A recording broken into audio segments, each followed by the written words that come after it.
Los egipcios entendían que la realidad era manifestada por un único Dios, a través de sus fuerzas fundamentales creadoras, las divinidades a las que llamaban néters.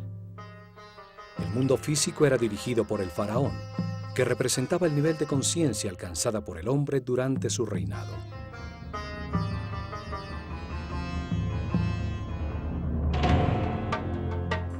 El faraón era la encarnación del Ka real, un mismo espíritu que evolucionaba reencarnando de faraón en faraón.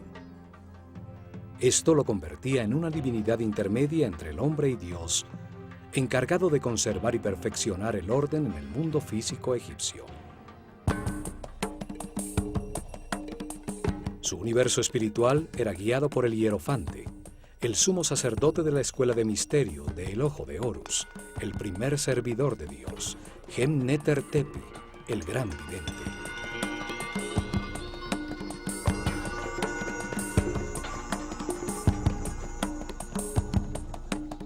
Su símbolo era una serpiente con 2 piernas y el disco solar en la cabeza, la imagen de la eternidad, la sabiduría y la regeneración física.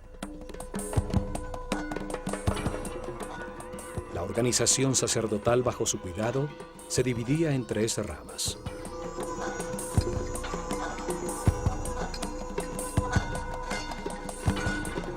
La primera se encargaba del conocimiento verificado.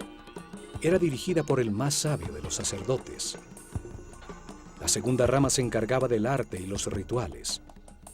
La tercera rama era la encargada de la administración de los templos.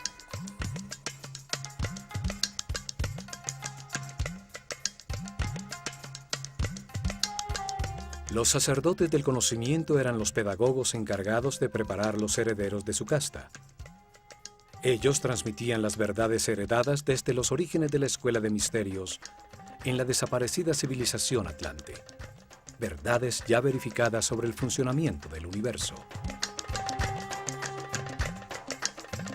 El conocimiento en el mundo egipcio era transmitido exclusivamente a los iniciados de la escuela, que demostraban con pruebas y actitudes ante la vida que podían recibir la sabiduría y no hacer mal uso de ella. La revelación es el verbo.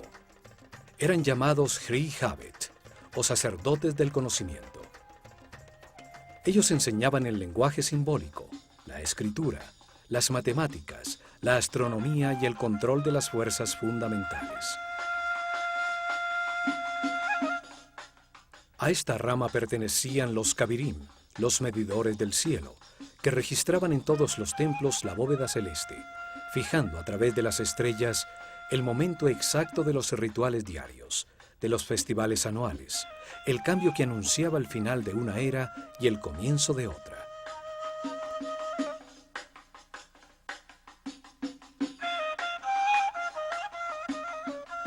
La segunda rama se encargaba de producir las obras de arte, del diseño arquitectónico y la construcción de los templos, de la dirección de los talleres donde los iniciados, ayudados por artesanos del pueblo, fundían las esculturas simbólicas. Estos sacerdotes creadores diseñaban y supervisaban las tallas en los muros de los templos. Ellos enseñaban a trabajar el arte con la sabiduría del amor, a disfrutar del oficio, a dar siempre lo mejor de sí.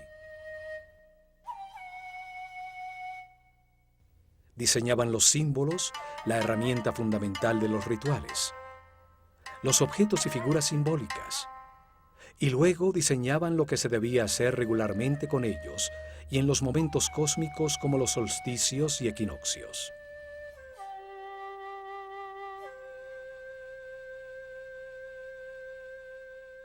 Diseñaban los rituales, lo que debía percibirse a través de las sensaciones en un recorrido espacial sin intervención de la razón.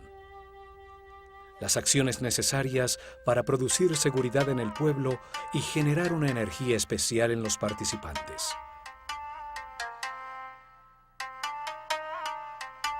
El ritual inducía a los sacerdotes de la Escuela de Misterios del Ojo de Horus de autoridad ante el pueblo, utilizando el control de lo intuitivo, de lo que percibía un ser humano sin importar su preparación o su nivel de conciencia. Diseñaron cuidadosamente qué percibían los participantes. Los sonidos, las palabras, los olores asociados como el incienso, sus cabezas rapadas y sus blancos vestidos que denotaban limpieza, los collares de flores y las barcas doradas en las que cargaban los símbolos de su relación con Dios.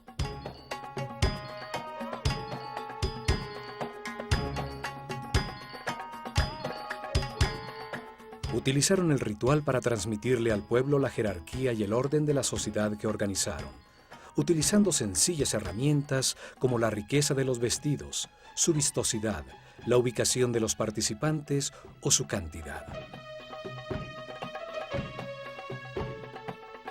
El ritual renovaba la relación entre los poderes de la realidad. Arriba el único Dios, luego los néters, los muertos, los sacerdotes, el faraón, su ejército y el pueblo.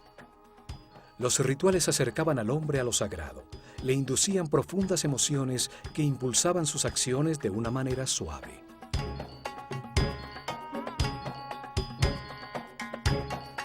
La tercera rama administraba el día a día en todos los templos.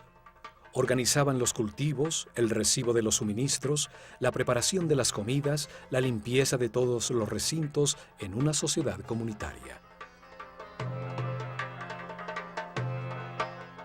Utilizaban en su base un grupo de sacerdotes temporales llamados los Wab, los puros, hombres del pueblo que durante un mes al año servían en los templos, haciendo las labores diarias menores para luego retornar a sus actividades habituales.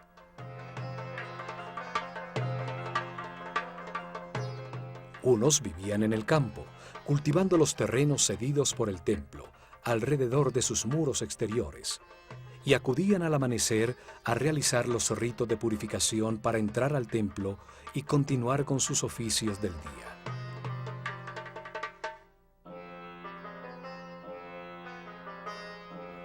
Otros vivían en el pueblo alrededor del templo y trabajaban el resto de su tiempo en la administración estatal.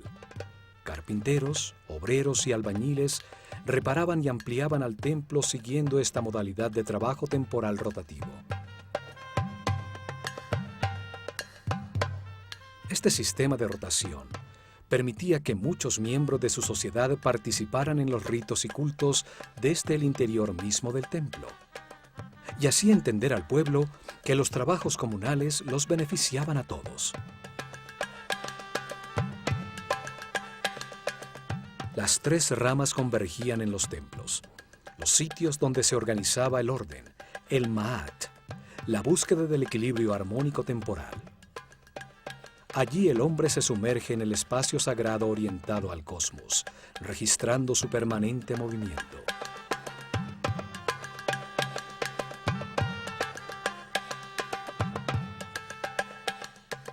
El templo era el instrumento para preservar el orden. No era un mundo creado para la salvación del alma. El espíritu se perfeccionaba, adquiría más información a través de la reencarnación al comprender los errores cometidos. El error era un instrumento de aprendizaje, no se necesitaba salvarse de él.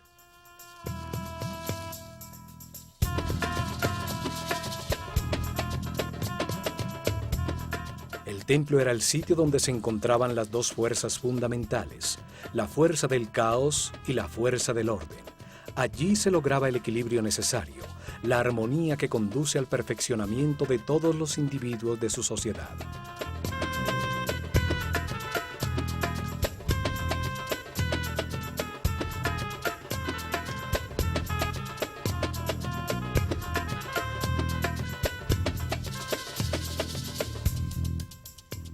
Este concepto es claramente expresado en el templo de Komombo, dedicado simultáneamente a Sobek, la fuerza del caos, la que induce al error, y a Horus, el símbolo de la conciencia permanente y la sabiduría.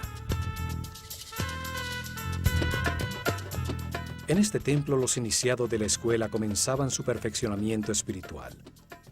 Aquí llegaban a trascender el miedo y las conductas automáticas del instinto de defensa, a controlar el chakra raíz. En este templo les enseñaban la existencia de la ley de la naturaleza, unos códigos divinos que producen una reacción automática para defender la vida, necesarios cuando se está en la animalidad, pero que hay que controlar para acceder a los niveles superiores de comprensión. No se puede ser sabio teniendo una serie de conductas automáticas o reacciones agresivas descontroladas que le hacen daño a las relaciones que mantenemos con todo el mundo.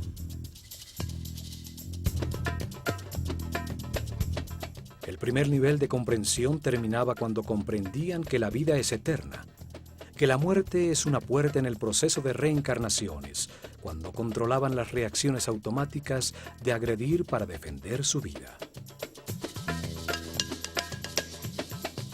Lo demostraban al pasar vivos la prueba de la muerte, en el centro conceptual de los dos altares, como veremos en este programa, demostrando su audacia, seguridad y confianza ante la perfección de todo lo que sucede en el universo.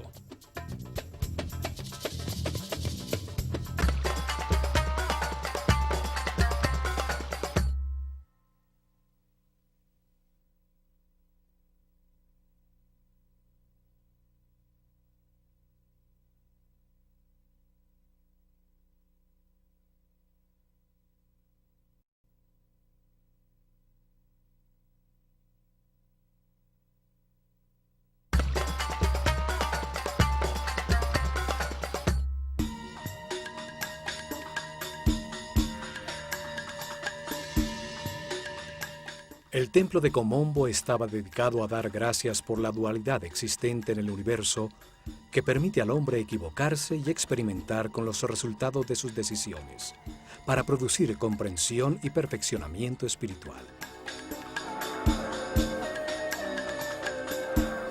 Por eso estaba dedicado a dos fuerzas opuestas, representadas por Sobek, la figura simbólica de un hombre con cabeza de cocodrilo, y Horus, un hombre con cabeza de halcón.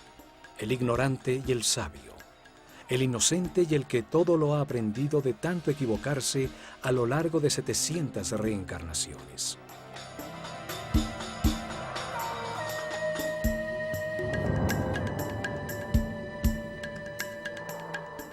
Situado sobre el Nilo a 48 kilómetros al sur del templo de Edfu, muy cerca a los 25 grados de latitud norte y a los 34 grados de longitud este, se encuentran las ruinas del templo tolemaico de Komombo, llamado antiguamente Pa-Sobek, el dominio de Sobek, la fuerza simbólica representada por un cocodrilo. En este sitio no existe un gran complejo como en Edfu o en Dendera. El templo estaba protegido por altísimos muros y la población estaba alrededor de un fuerte del ejército imperial donde se entrenaban para la guerra a sus elefantes africanos. Allí, desde tiempos muy antiguos, a un lado del desaparecido fuerte, existió un templo dedicado a honrar la polaridad, la dualidad de todo en este mundo. Durante las dinastías tolemaicas, el templo fue reconstruido y son sus ruinas las que llegan hasta nuestro tiempo.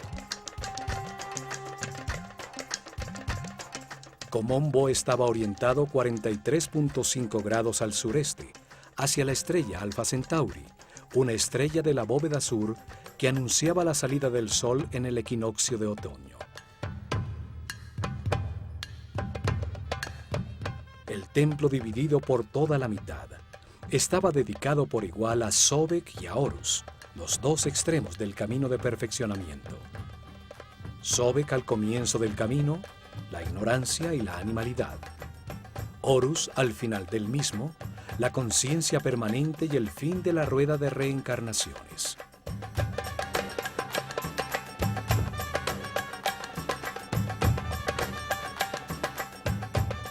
Al frente, un patio descubierto, conformado por las ruinas de las 16 columnas de un sombreado corredor cubierto. Hasta aquí podía entrar el pueblo. Un símbolo en las columnas lo autorizaba. El signo del ave sobre la media circunferencia, alabando al faraón. Al fondo se ve una de las torres que aún permanece del muro exterior. Tallados en sus muros vemos las dos figuras simbólicas enfrentadas y al faraón Ptolomeo V, el que ordenó la reconstrucción del templo.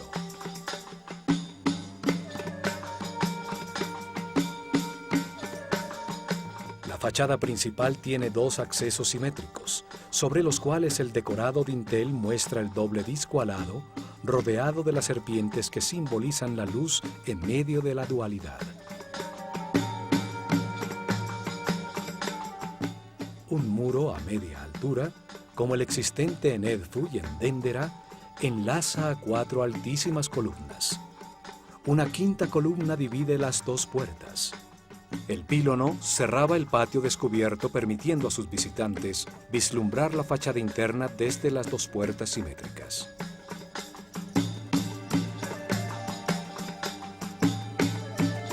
El patio del peristilo era más pequeño que el del templo de Edfu.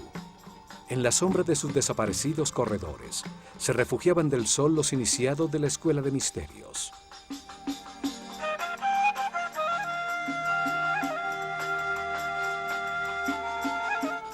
En el lado derecho del templo están los restos de lo que fue la pequeña capilla dedicada a Hathor. En su interior se conservan los restos momificados de algunos de los cocodrilos que eran mantenidos también en un laberinto de túneles llenos de agua bajo el templo.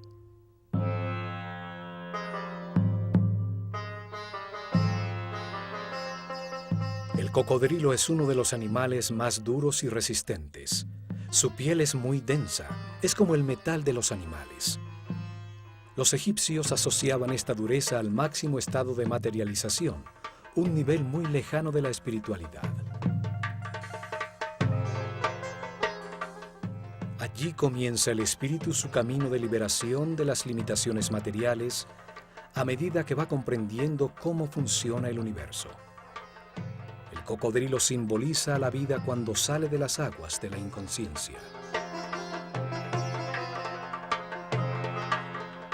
Sale a buscar el aire que representa la conciencia. Los egipcios creían que con la primera respiración entra el espíritu al cuerpo en que se encarna. La larguísima columna vertebral del cocodrilo es un símbolo del eje de la vida en todo ser vivo. Aún la esfera del planeta tiene su columna vertebral sobre su eje de giro. Por allí se desplazan las fuerzas electromagnéticas que le dan vida y que forman un campo protector de las radiaciones solares ultravioletas alrededor del planeta, permitiendo el desarrollo de la vida y la evolución de la conciencia.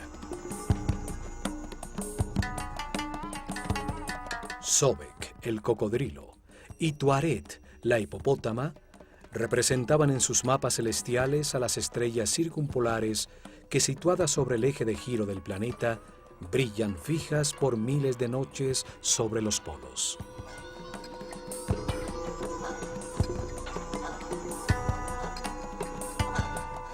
Los dos animales se mantienen sumergidos en las aguas, reinan en la oscuridad, saliendo ocasionalmente a la superficie en busca de aire para respirar.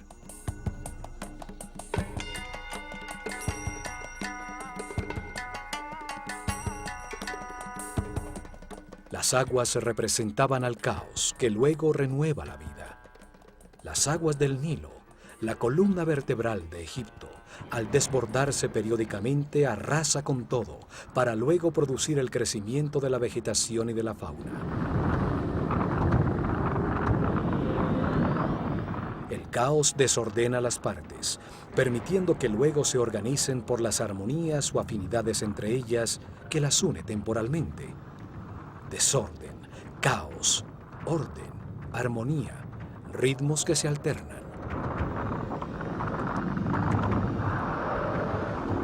Esta fuerza de la naturaleza, que desorganiza para renovar la vida, era reconocida con el nombre de Sobek, el hombre con cabeza de cocodrilo.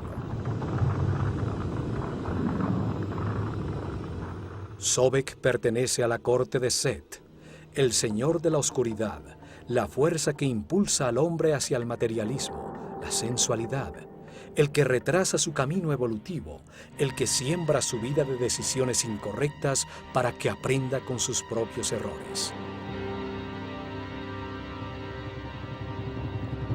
Para los egipcios, estas fuerzas no eran ni buenas ni malas, eran neutras. Fueron diseñadas por Dios para permitir el error y el sufrimiento que producen comprensiones en el hombre, llevándolo a la inmortalidad y a la conciencia permanente. El simétrico templo está dividido exactamente por la mitad.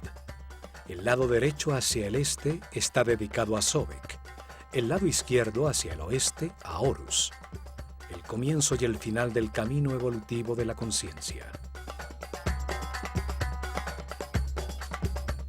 Horus, el hombre con cabeza de halcón, sobre la que se posa un disco dorado, era el símbolo de la conciencia permanente. Representa a un hombre que todo lo ha aprendido en esta escala de la realidad, un ser inmortal ascendido en las jerarquías del universo.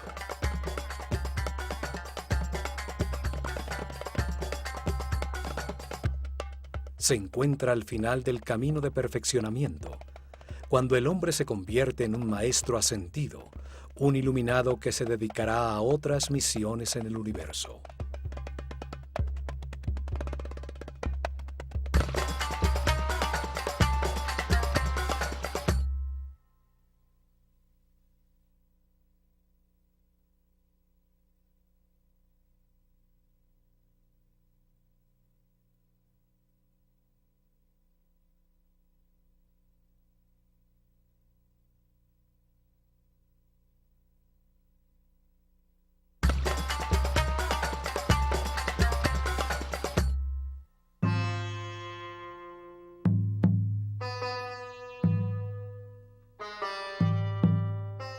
El faraón Ptolomeo VI inició la reconstrucción del antiquísimo templo y su decoración interior fue terminada bajo Ptolomeo XII, cuando la civilización egipcia estaba desapareciendo.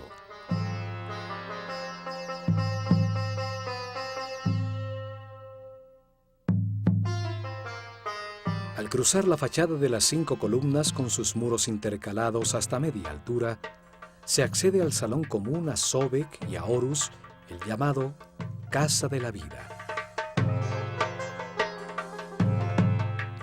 Es un mundo simbólico, allí donde los iniciados recibían enseñanza y producían sus artes y escrituras. Interactúan las dos fuerzas opuestas. 10 altísimas columnas con capiteles florales sostenían el más alto techo del templo. Aquí los iniciados escucharon de sus maestros que para avanzar en el camino espiritual se requiere construirse una voluntad inquebrantable. Hay que querer hacerlo de manera consciente. Las primeras lecciones y ejercicios estaban destinados a lograr hombres de templanza. Una estricta disciplina era necesaria para estudiar, para controlar los miedos, para dominar las pasiones. Poder hacer y abstenerse es doble poder.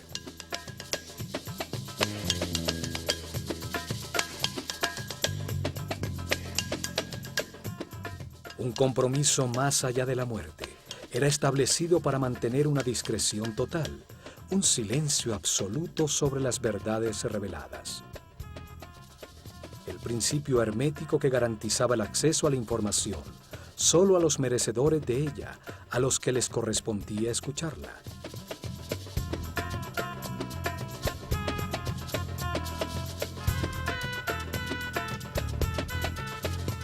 Se les revelaba que cuando aún no existe la conciencia y el libre albedrío, se necesitan los instintos, las conductas y reacciones automáticas.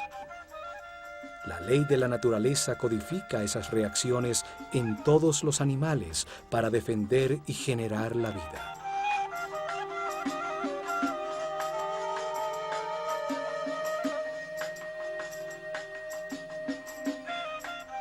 Pero cuando se nace como un ser humano y se quiere abandonar la animalidad original, hay que tomar control y conciencia. Ceder a las fuerzas de la naturaleza es seguir la corriente colectiva. Solo se obtiene el conocimiento y se evoluciona individualmente.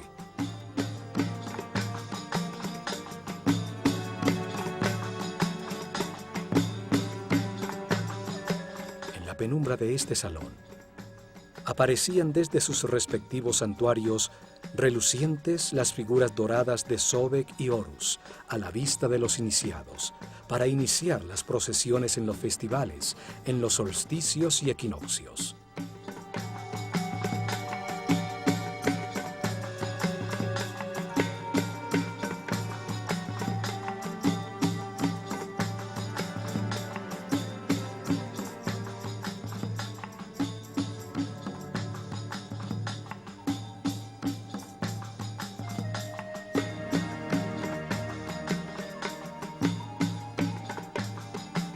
La decoración de sus muros es ceremonial. El faraón es bendecido por Sekhmet y Horus del lado derecho, y por Isis y Tod del lado izquierdo.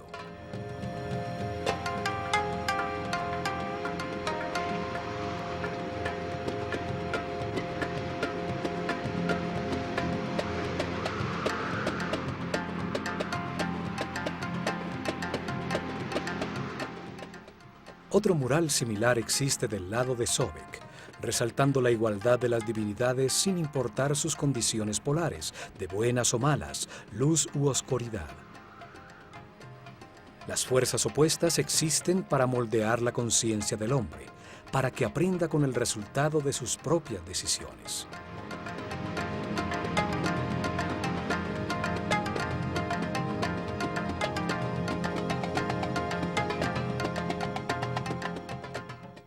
Inmediatamente después se llega a un espacio transversal donde se encuentra el salón de las purificaciones y el salón del almacenamiento de las ofrendas del lado de Horus.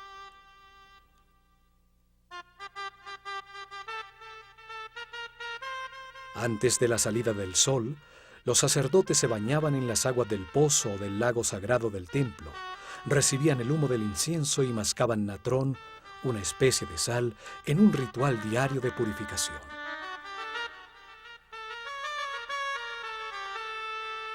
Los baños purificadores se repetían al mediodía y por la noche. Todos estaban circuncidados, una costumbre que luego adoptaron los judíos. Vestían siempre de lino blanco. No se les permitía usar vestidos que utilizaran pieles o partes de animales muertos como el cuero o la lana. La excepción era la piel de leopardo, que utilizaban los altos sacerdotes, los sem, sobre los hombros, y el pelo trenzado a un lado de la cabeza como una marca de su condición.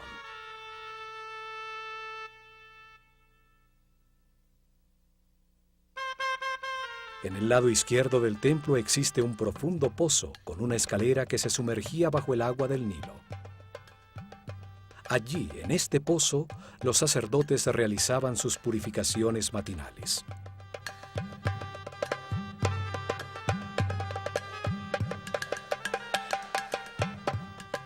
Una apertura superior permitía que el agua llenara un pequeño acueducto que mantenía con agua una pileta no muy profunda en el lado izquierdo del templo, donde los cocodrilos consagrados a Sobek retozaban.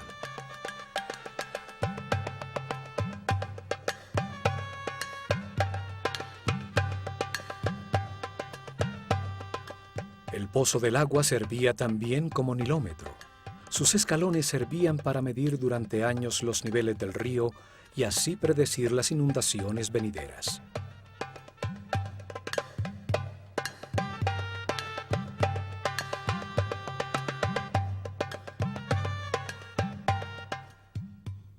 En los muros de Komombo quedaron los registros de los festivales anuales que se realizaban en todos los templos de Egipto.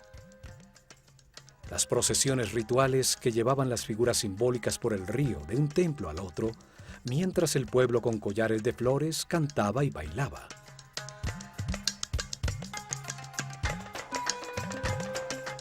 A continuación encontramos el corredor de las escaleras que conducen a la azotea del templo. El esquema es igual al de los templos de Dendera y Edfu. Una escalera caracol a un lado y la recta escalera dentro del muro en el otro.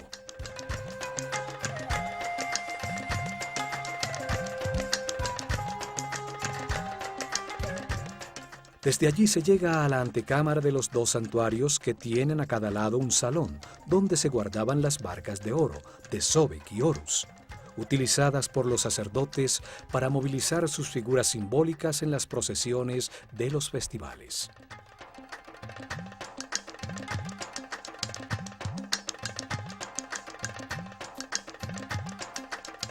Aquí existe un bajo relieve mural donde aparece Ptolomeo con su esposa Cleopatra en la presencia de Horus y Sobek.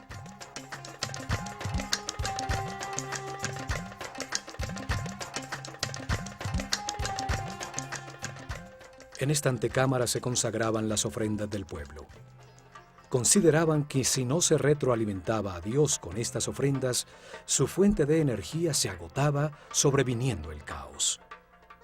Era una forma de agradecimiento por lo recibido y una forma de confianza por lo que vendrá. Diariamente llegaban al templo pan, cerveza, frutas, vegetales, miel, aceite, perfumes, velas, sal, natrón y telas de lino, que los sacerdotes recibían en el salón de las ofrendas, y luego colocaban en la antecámara como una manera de agradecer a Dios por su abundancia.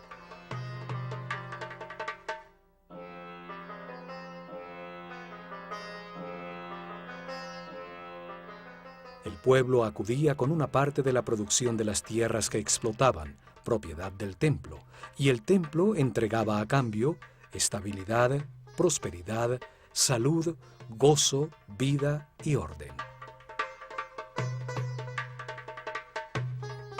El sumo sacerdote purificaba con incienso las canastas de alimentos, y con el símbolo de la vida, el Ankh, marcaba la transferencia de fuerza divina entre los alimentos y la fuente de la vida.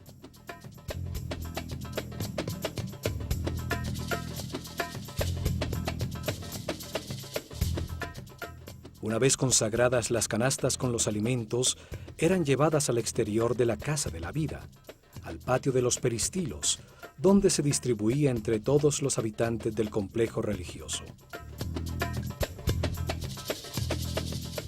Y por fin, en lo más profundo del templo, se llega a los dos santuarios, donde se encontraban los tronos que albergaban las figuras que simbolizaban los dos extremos del camino de perfeccionamiento. Los rayos del sol, al amanecer, desterraban la oscuridad, permitiendo al sumo sacerdote del misticismo abrir las puertas del santuario y prender incienso en su interior. Rompía los sellos de óleo en las puertas del naos, haciendo que el símbolo divino apareciera para postrarse ante él y besar la tierra que lo sostiene. Afuera, en la penumbra del salón de las apariciones, los discípulos cantaban himnos religiosos y se ungían con mirra, aceites, linazas y canela, comenzando la primera meditación del día. En el interior del templo, los asistentes del sumo sacerdote organizaban la arena del piso, barriendo las huellas de los pies, cerrando tras de sí las puertas que desde el salón de las escaleras conducía a la antecámara hasta la siguiente mañana.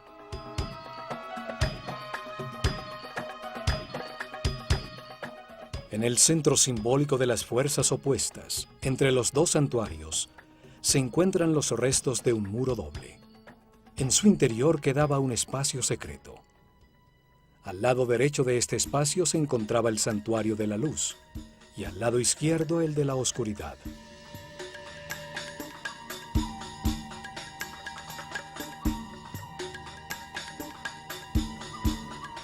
Desde ninguno de los dos santuarios a sus lados se podía saber que existía este sitio en el centro de los muros.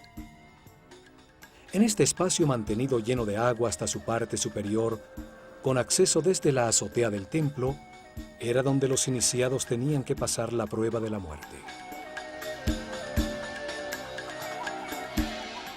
Durante meses los iniciados recibieron información sobre los 4 miedos básicos: el miedo a perder, el miedo a enfrentar, el miedo al abandono y el miedo a la muerte.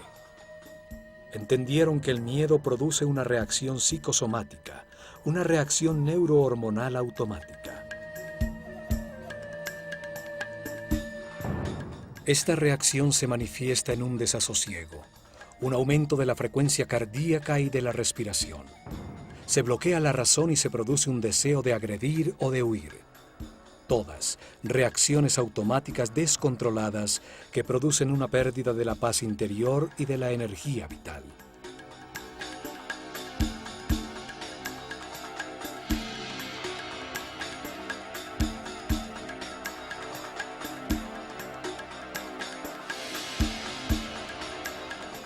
Comprendieron que el miedo es producto de una mente que se sale del tiempo presente y se va al futuro, a un tiempo que no existe, para producir un suceso imaginario en el que se pierde algo o alguien o hay que enfrentar algo.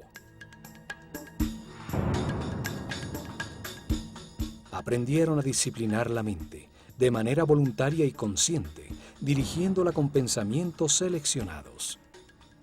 Aprendieron a conservarla siempre en el tiempo presente, el único en el que se puede decidir y actuar.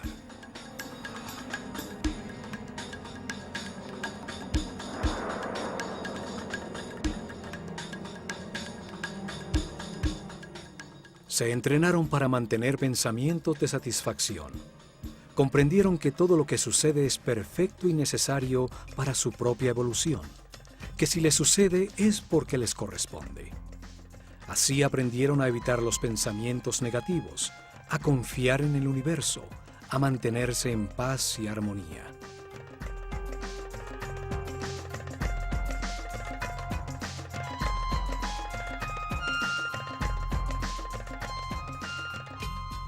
Hasta que sus maestros determinaban que era el momento de probar lo aprendido, lo ejercitado durante meses. Se realizaba entonces una ceremonia individual en un salón descubierto en la azotea de este templo, frente a un rectángulo de oscura agua en el piso.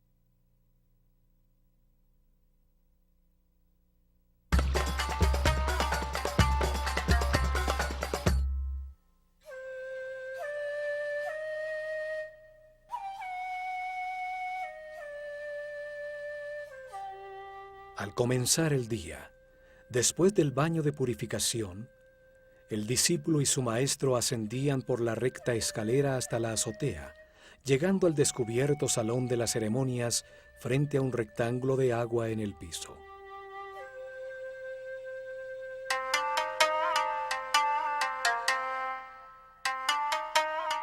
Su entrenamiento lo había preparado para ser cuidadoso y consciente en todas las situaciones desconocidas. Una condición necesaria para sumergirse en el laberíntico canal lleno de agua y encontrar una salida sin ahogarse.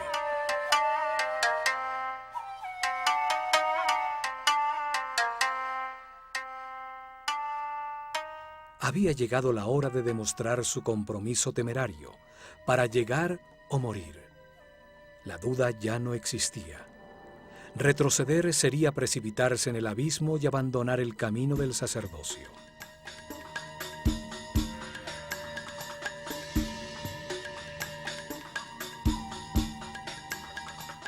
Con una bocanada de aire, el símbolo del espíritu y de la conciencia se sumergían en una especie de túnel vertical con salientes como de laberinto que estrechaban el paso. Con decisión nadaban verticalmente hasta el fondo, atravesando la apertura hacia el resplandor de luz.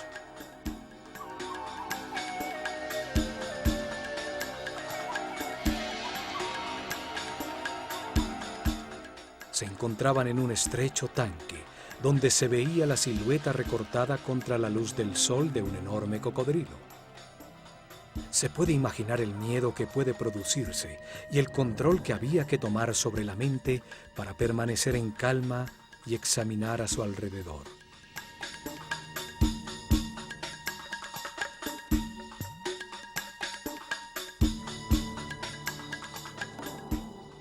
Solo así podía ver que en el fondo del tanque había una puerta muy oscura.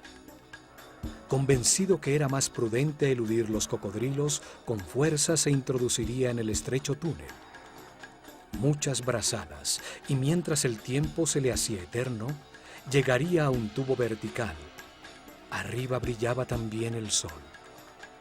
Ya más tranquilo, llegaba a la superficie habiendo pasado la prueba con éxito.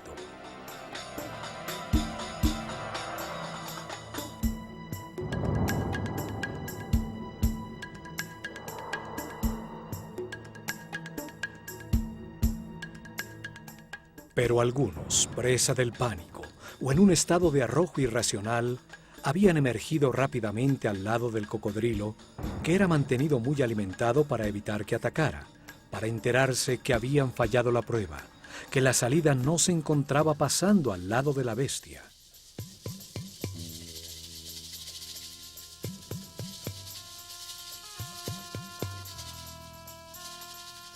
Deberían someterse a más tiempo de meditación y entrenamiento.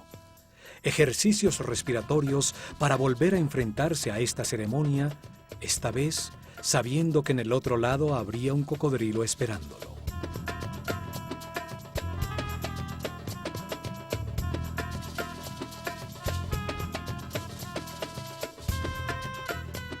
Después de los santuarios con el tanque central de prueba, sobre un segundo corredor perimetral, se encuentran 6 capillas, 3 a cada lado de un espacio central con la escalera que conducía a la azotea del templo.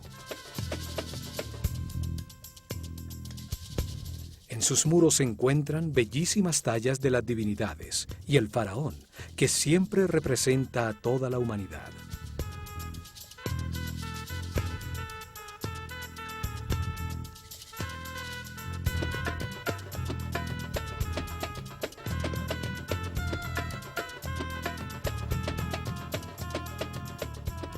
En este corredor perimetral se encuentra la famosa escena donde el emperador Trajano se arrodilla ante Imhotep, el arquitecto de Saqqara, quien presenta una serie de instrumentos quirúrgicos, curetas, fórceps, sierras quirúrgicas y escalas farmacéuticas.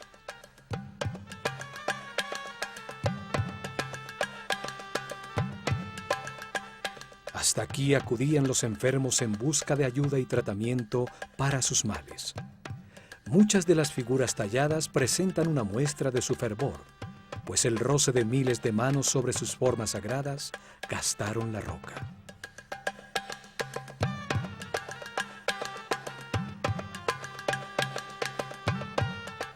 En este muro también se encuentra tallada una puerta simbólica que existe en la mente de todo ser humano. Comunica desde un punto central, neutro en la dualidad, con las dimensiones superiores, el camino que utilizó el iniciado entre los 2 santuarios para avanzar al siguiente nivel de su entrenamiento.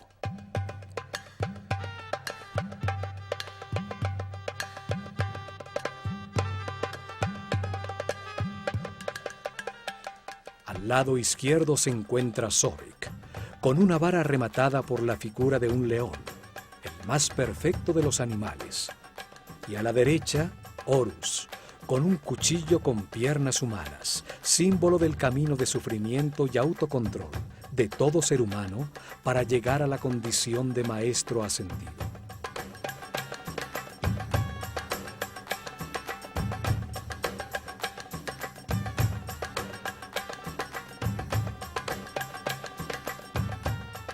Entre los dos, un cántico de alabanza, coronado por Maat, el símbolo del orden y del equilibrio entre las 2 fuerzas opuestas, el materialismo sensual de Sobek y la espiritualidad consciente de Horus. Maat, el orden, sostiene el cielo, y a su alrededor se encuentran las figuras repetidas sobre sí mismas que simbolizan el movimiento de los 4 vientos, el león, el halcón, el toro y la serpiente de muchas cabezas, las fuerzas del destino al que está sometido todo hombre.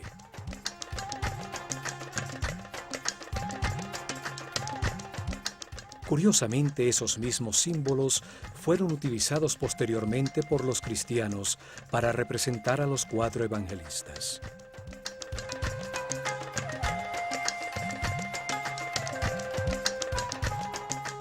El diseño simbólico de este templo, dividido simétricamente entre la luz y la oscuridad, donde los iniciados demostraban el control de su miedo a la muerte al atravesar por un punto centro, neutro, en medio de la polaridad, deja muchas enseñanzas.